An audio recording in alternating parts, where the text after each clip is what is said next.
In the spring of 1943, deep beneath the scorching sands of Tunisia, thousands of German soldiers emerged from their desert bunkers with white flags raised above their heads.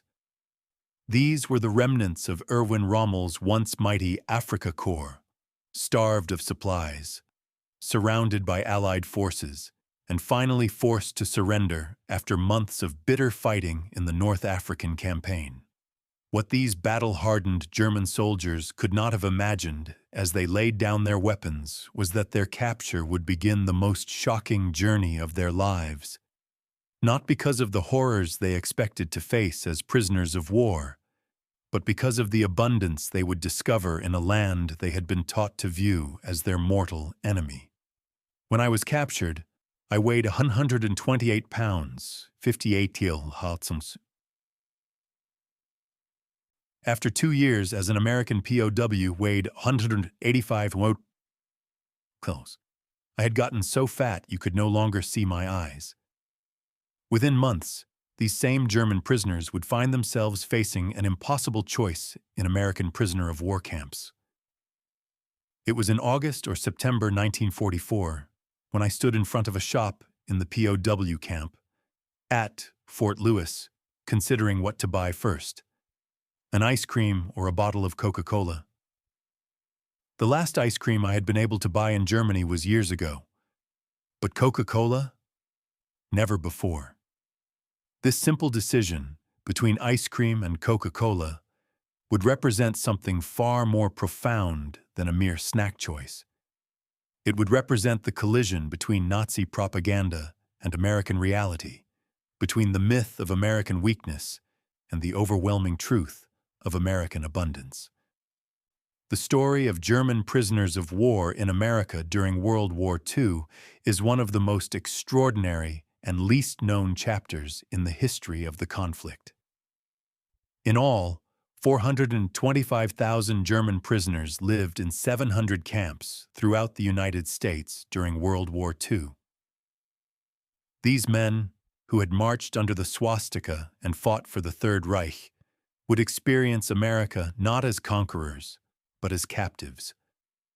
What they discovered would shatter every assumption they had held about their enemy and forever change their understanding of the world. The journey of these German prisoners began in the most unlikely circumstances. After surrendering at Tunis, the Afrika Korps men were carried by train to the ports of Oran or Casablanca and then crammed into the holds of American cargo ships, which were returning home after delivering war supplies to North Africa. These same ships that had carried American tanks, aircraft, and ammunition to fight against them were now carrying them to America as prisoners. The first shock came not in American prison camps, but during the journey across the Atlantic. While they risked being sunk by their own U-boats on the ocean, good treatment began with the substantial meals served aboard. German soldiers, accustomed to military rations that had grown increasingly meager as the war progressed, found themselves eating better as prisoners than they had as fighting men. But the real surprise awaited them upon reaching American shores. Glowania rode the choppy Atlantic on an aging passenger liner. When it pulled into the New York harbor, he and the other prisoners were allowed on deck to see the Statue of Liberty. After docking, they were processed, deloused, and marched to the train station. Glowania and his fellow soldiers were shocked when American soldiers ordered them into comfortable Pullman coaches, a far cry from the cattle cars they had expected. The transportation itself was a revelation. The prisoners also were surprised at the accommodations. These were not cattle cars. The prisoners rode in comfortable surplus Pullman passenger cars with upholstered seats. They enjoyed regular meals. Soldiers of the German army were used to traveling in boxcars. The contrast could not have been more stark. These men, who had been told that America was a weak and decadent nation, were being transported across the country in luxury that exceeded anything they had experienced in the German military. The sheer scale of the American landscape itself challenged everything they had been taught. Most of the camps were at least 1,000 miles away, many twice as distant. The Germans were amazed at America's sheer size. Some insisted the trains were being driven in circles to make the United States look bigger than it was. The propaganda they had absorbed in Nazi Germany had portrayed America as geographically insignificant compared to the vast expanse of the Third Reich. The reality of traveling for days across an apparently endless continent of undamaged cities, productive farmland, and bustling industrial centers was psychologically devastating to their preconceived notions. Upon arriving in America, the comfort of the Pullman cars that carried them to their prison camps amazed the Germans, as did the country's large size and undamaged prosperity. Here was a nation that was not only fighting a global war on multiple fronts, but appeared to be thriving economically while doing so. The cities they passed showed no signs of bombing damage. The factories were running at full capacity, and the countryside was green and productive. When the German prisoners finally reached their camps, the surprises continued to mount. The Germans were surprised at how well they were treated. The U.S. Army strictly followed Geneva Convention's rules that entitled POWs to the same food, lodging, and recreational opportunities as American troops on the home front. This adherence to international law stood in sharp contrast to their own military's treatment of prisoners, particularly on the Eastern Front. The living conditions in American POW camps defied every expectation these German soldiers had harbored. Many prisoners found that their living conditions as prisoners were better than as civilians in cold water flats in Germany. All prisoners ate the same rations as American soldiers, as required by the Geneva Convention, including wine for general officers and special meals for Thanksgiving and Christmas Day.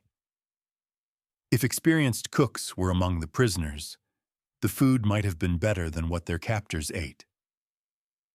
The abundance of food was perhaps the most shocking aspect of their captivity.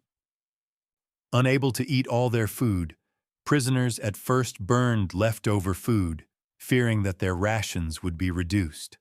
Groups of prisoners pooled their daily beer coupons to take turns drinking several at a time. They also received daily rations of cigarettes and frequently meat, both rationed for American civilians. German prisoners were literally throwing away food, something that would have been unthinkable in wartime Germany, where civilians were surviving on increasingly meager rations. To understand the psychological impact of this abundance on German prisoners, one must understand the reality of life in Nazi Germany during the war years. Food was rationed in Germany during World War II, and Grau's family wasn't able to buy such niceties. While German propaganda boasted of the nation's strength and prosperity, the reality for ordinary Germans was one of increasing hardship and deprivation as the war dragged on. The contrast became even more stark when one considers the luxury items available to prisoners in American camps. But the best is exemplified by ice cream. At a time that Germany faced extreme shortages of all kinds, the luxury product ice cream was available with equal abundance as chocolate bars and Coca-Cola. It was provided with each meal and always in at least 3 flavors: chocolate, vanilla, and strawberry. The availability of ice cream in particular became a powerful symbol of American abundance. Many Japanese had never heard of ice cream. For German prisoners, who remembered a time when such luxuries were available in their homeland, the abundance of ice cream in American POW camps was a stark reminder of how far Germany had fallen during the war years. Enemies, just minutes before trying to kill each other, were now serving ice cream as dessert. One Zuikaku survivor commented in an interrogation that the crewman delivering the ice cream apologized that there wasn't any chocolate ice cream at the moment. The daily life of German prisoners in American camps was unlike anything they had expected. Prisoners were provided with writing materials, art supplies, woodworking utensils, and musical instruments, and were allowed regular correspondence with family in Germany. They held frequent theatrical and musical performances attended by hundreds or thousands, including American guards and Red Cross inspectors. Local radio stations even broadcast their music. The entertainment available to prisoners further challenged their preconceptions about American society. Prisoners had private radios, and movies were shown as often as 4 nights a week. If the camp did not have a projector, prisoners often pooled their savings to purchase one. The cinema served as an important re-education and propaganda tool as well as entertainment, with Hollywood anti-Nazi films, cartoons such as Hair Meets Hair, and the Why We Fight series used. American World War II films shown mostly dealt with the Pacific War. The work assignments given to German prisoners provided another window into American society that contradicted Nazi propaganda. At the same time that the prison camps were filling up, farms and factories across America were struggling with acute labor shortages. The United States faced a dilemma. According to Geneva Convention protocols, POWs could be forced to work only if they were paid, but authorities were afraid of mass escapes that would endanger the American people. Eventually, they relented and put tens of thousands of enemy prisoners to work, assigning them to canneries and mills, to farms to harvest wheat or pick asparagus, and just about any other place they were needed and could work with minimum security. During World War II, prisoners of war helped relieve a severe labor shortage in many rural areas of the U.S. In Clay County, Minnesota, POWs worked on farms to plant, tend, and harvest the crops that otherwise might have been lost. This work brought German prisoners into direct contact with ordinary American farmers and their families, providing an intimate view of American society that would have been impossible to obtain through propaganda or formal observation. The relationships that developed between German prisoners and American farmers often transcended the official prisoner-guard relationship. For months, they spent all their waking hours at the Camlin farm, building barns and repairing fences. As the weeks passed, the family grew close to the enemy soldiers. When Christmas came, Cecil's mother cooked up a feast and invited the Germans to share it. Cecil has never forgotten that wartime Christmas. By the end of the night, the enemy soldiers were gathered around the piano singing Christmas carols, while the Camlin family listened and sang along. The compensation system for prisoner labor provided yet another shock to German expectations. America followed to the letter the 1929 Geneva Convention governing treatment of prisoners of war. One of the treaty's articles says POWs must receive the same amount and quality of food as the civilian population of the host country. The War Department supplied food to the camps, and the POWs did their own cooking. They could also buy cola, beer, chocolate, toilet articles, books, and tobacco at the camp canteen with the 80 cents in coupons they earned each workday. The purchasing power of that 80 cents per day was remarkable. Prisoners were housed, fed, and paid, starting at 80 cents a day. This was enough for 16 Coca-Colas. In a Germany where such luxury items were either completely unavailable or prohibitively expensive, the idea that prisoners of war could afford to purchase multiple Coca-Colas with a single day's wages was almost incomprehensible. The casual abundance of American society was perhaps most evident in items that Americans took for granted, but which seemed miraculous to German prisoners. With that compensation, they could buy items from the canteen such as cigarettes, soda, or ice cream. Prisoners were shocked to see many items available for purchase that were unavailable back home because of shortages and rationing. The experience of German prisoners working on American farms provided them with an intimate view of American agricultural abundance. One former prisoner recalled, "As soon as we were in American hands, we had it good," he remembers. All of the things we had suffered through before, especially hunger, vanished just like that. Everything was perfect. The social interactions between German prisoners and American civilians often challenged the racial ideology that had been central to Nazi propaganda. While racism existed, they saw blacks and white working together. Factories employed women, blacks, disabled, and Hispanics alike. All this contradicted their propaganda that supported only racial purity could build empires.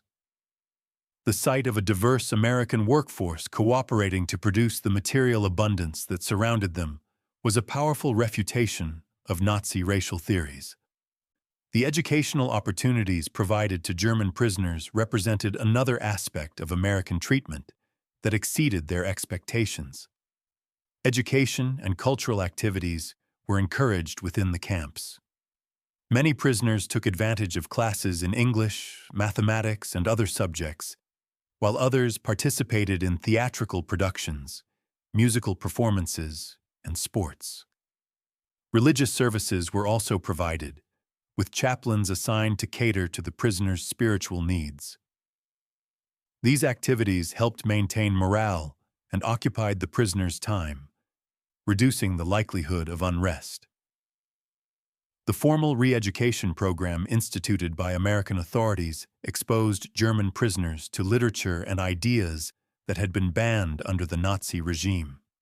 As a highly effective tool of re-education after American entry into World War II, the libraries of the POW camps very often included Berman Fischer in Stockholm's paperback editions of great works of recent German literature that remained strictly banned under censorship in Nazi Germany.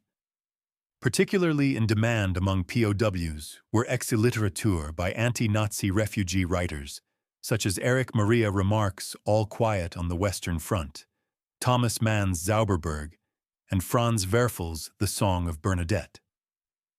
One German prisoner's reflection on this literary exposure reveals the psychological impact of discovering suppressed German culture. In an article for Intercamp journal Der Ruf, German POW Kurt Vins opined, "Had we only had the opportunity to read these books before, our introduction to life would have been fundamentally different." The re-education program at some camps took on systematic proportions. Fort Eustis hosted a re-education center for German POWs. According to the U.S. military, there was an effort at Fort Eustis to denazify POWs. The program gave 26,000 Germans a 6-day course in democracy.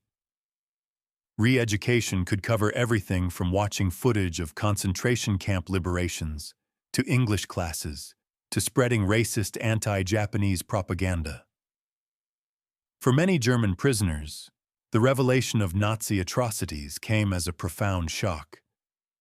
Grewe said he and other prisoners couldn't believe it when an American military officer told of atrocities performed by Nazis, such as Jews being murdered in concentration camps.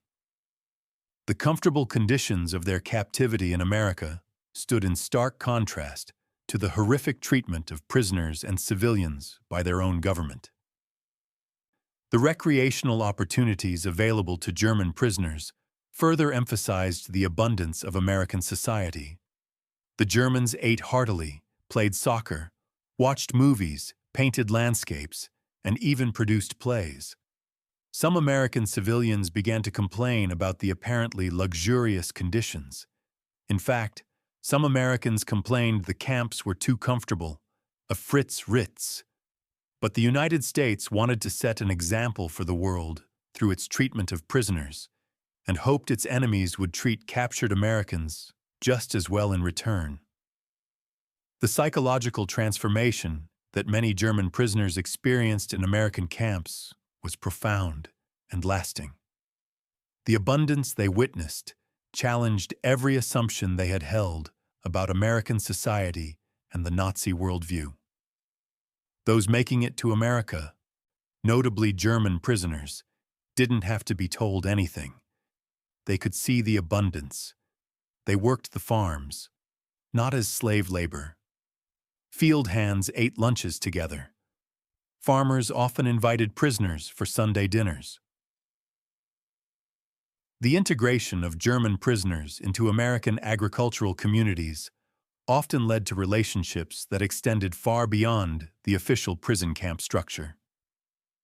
Through the 2 seasons of work at the camp, the POWs made lasting relationships that endured after the war.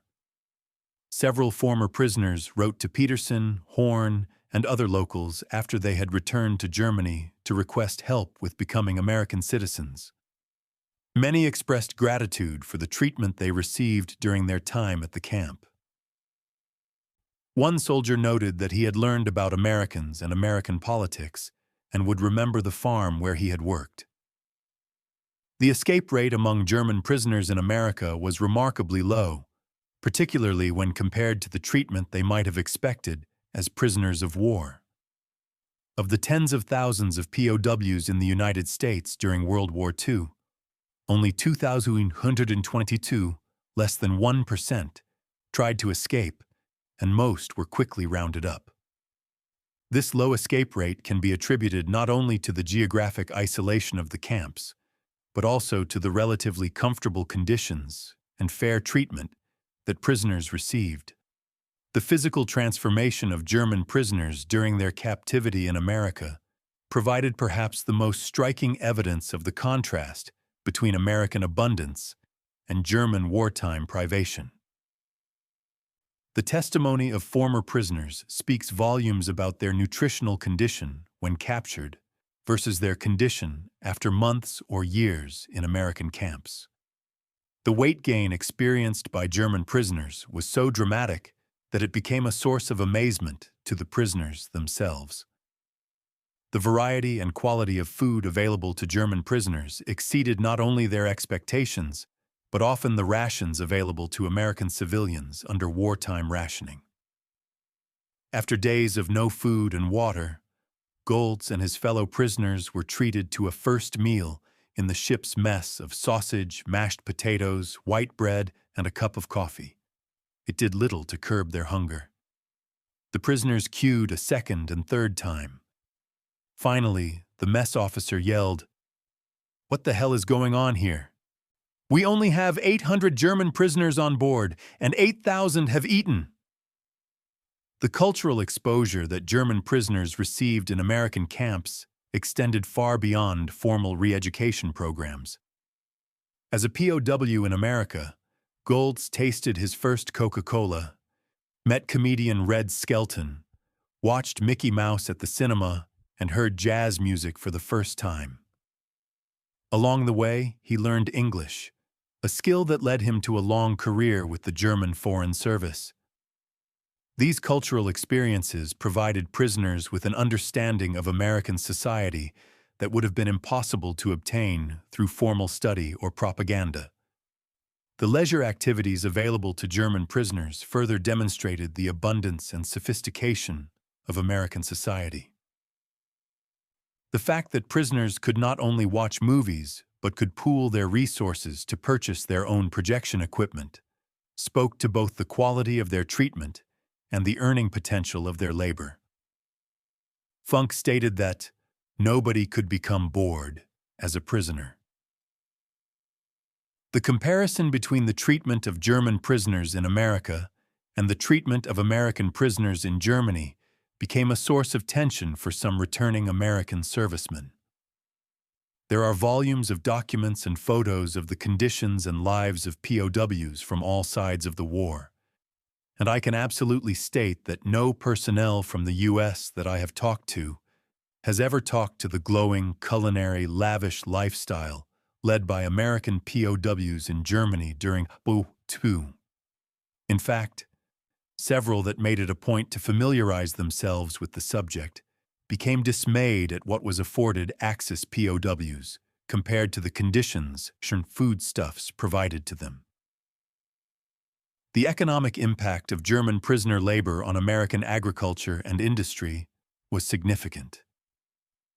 He says the work was good because it kept the prisoners from having too much idle time. Only officers and non-commissioned officers were exempt from working. Farmers paid the War Department for use of the prisoners. The War Department paid them 10 cents an hour and used the difference to help pay for camp housing and food.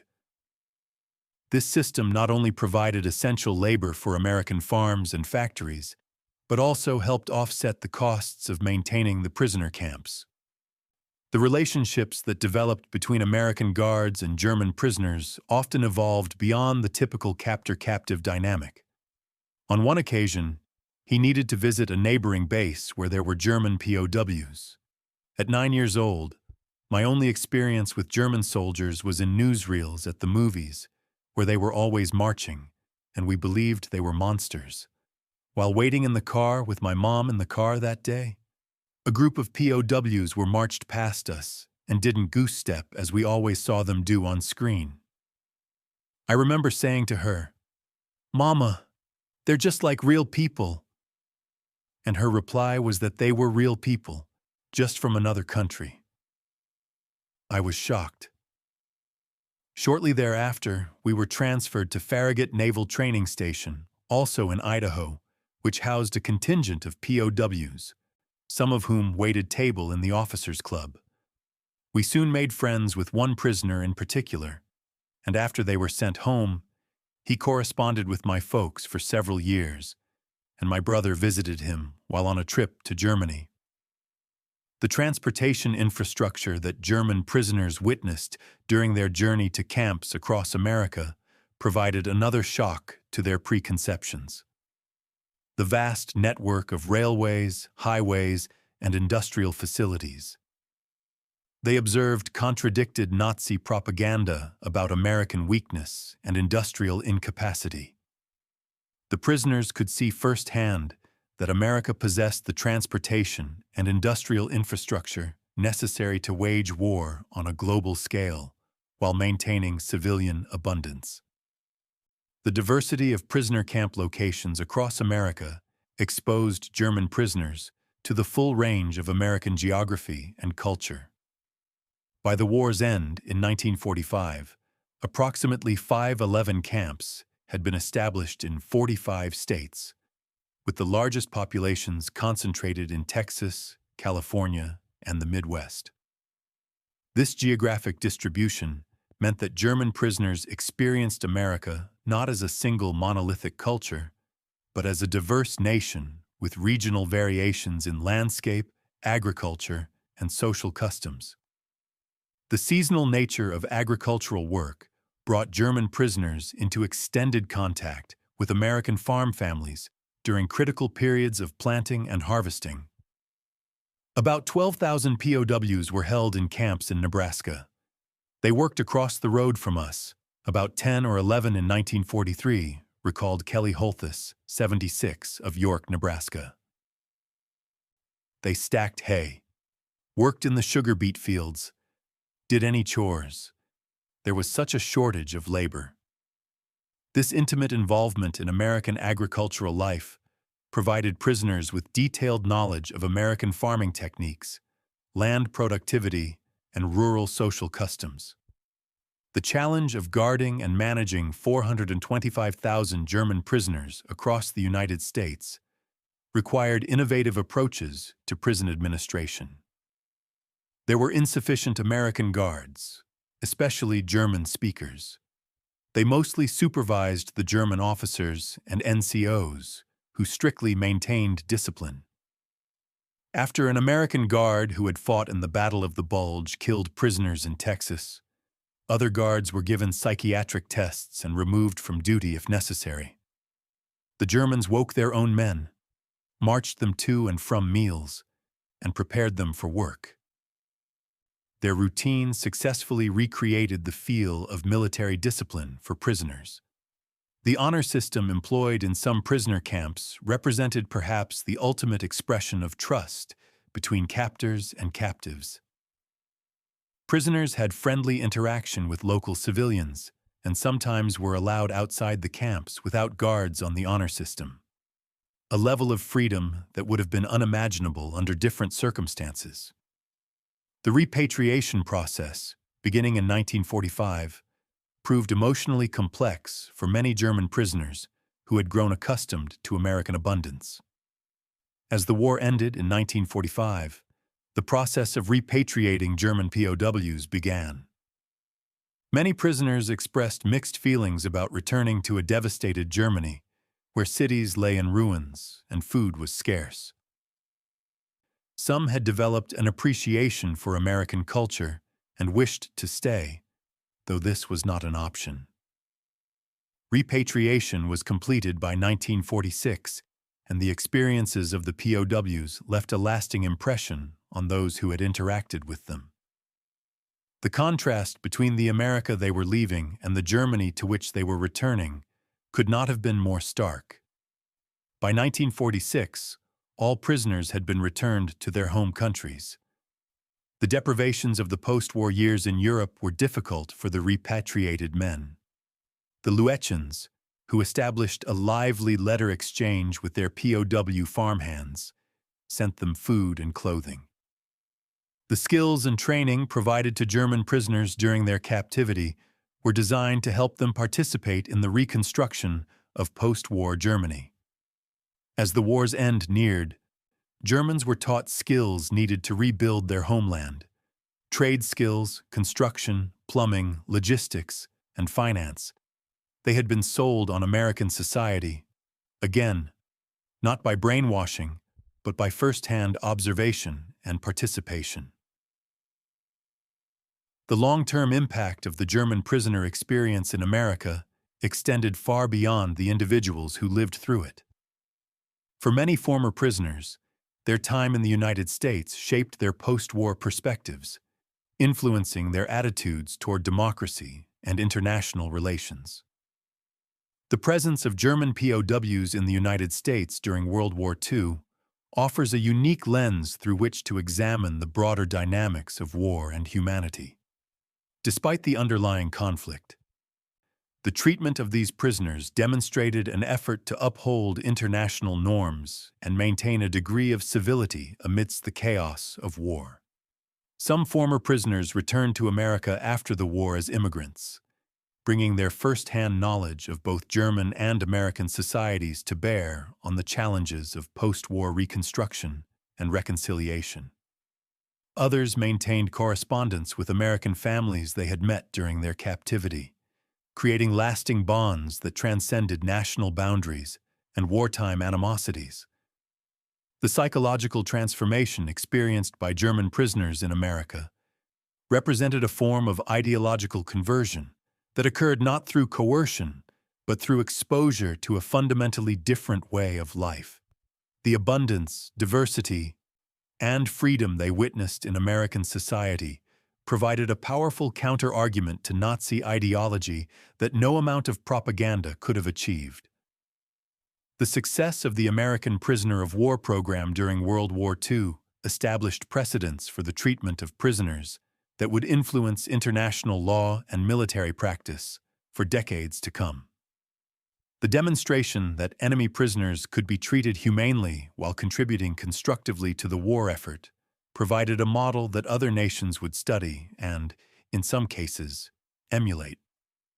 For the German prisoners themselves, their time in America represented a unique historical experience, perhaps the only period in human history when hundreds of thousands of enemy soldiers were given extended exposure to the society and culture of their captors in such favorable circumstances. The abundance they discovered challenged every assumption they had held about American weakness and decadence. Years later, some of the former prisoners would return to America to express their gratitude for the treatment they had received. A 91-year-old German man who was a prisoner of war at JBLM during World War II made a nostalgic trip to thank the United States on 72 years after his capture. He said he decided to make this bike trip now because he wanted to thank America for treatment he'd not have received at the hands of other captors. The poignant memory of choosing between ice cream and Coca-Cola captured the essence of what these German prisoners discovered in America. So I decided to take both. I suddenly realized how extremely lucky I had been to be captured by the American army and not the Russian one. In that simple moment of consumer choice, the ability to purchase both ice cream and Coca-Cola with a day's wages lay the fundamental difference between the abundance of American society and the privation these soldiers had known in wartime Germany. The abundance that shocked German prisoners was not merely material, but encompassed the full spectrum of American society, the diversity of its people, the freedom of its institutions, the richness of its culture, and the generosity of its spirit. For men who had been taught that America was weak and decadent, the discovery of a nation that could wage global war while maintaining unprecedented prosperity at home represented a complete inversion of their worldview. The unusual sight that greeted German prisoners when they reached America was not the harsh treatment they expected, but rather an abundance that challenged their fundamental understanding of the world. They had arrived as enemies and found themselves treated as human beings. They had expected brutality and found generosity. They had anticipated deprivation and discovered plenty. In the end, the German prisoners who reached America during World War II witnessed something that would have seemed impossible from their perspective in the desert foxholes of North Africa. A society that could simultaneously fight a global war and maintain a standard of living that exceeded their peacetime experiences in Germany. The sight that shocked them most was not any particular building or landscape, but the pervasive abundance of a nation at the height of its power and confidence. The story of German prisoners of war in America remains one of the most extraordinary chapters in the history of World War II, not for its tales of hardship and suffering, but for its demonstration that even in the midst of the most destructive war in human history, it was possible to maintain humanity, dignity, and hope. For the German soldiers who discovered America as prisoners of war, the most unusual sight was not what they saw, but what they had failed to see in their own country. That abundance and freedom were not incompatible with strength, that diversity was not weakness, and that generosity did not signify decadence. Their shocked discovery of American abundance would reshape their understanding of the world and influence the course of post-war history in ways that extended far beyond the prison camps where they first encountered the land of plenty.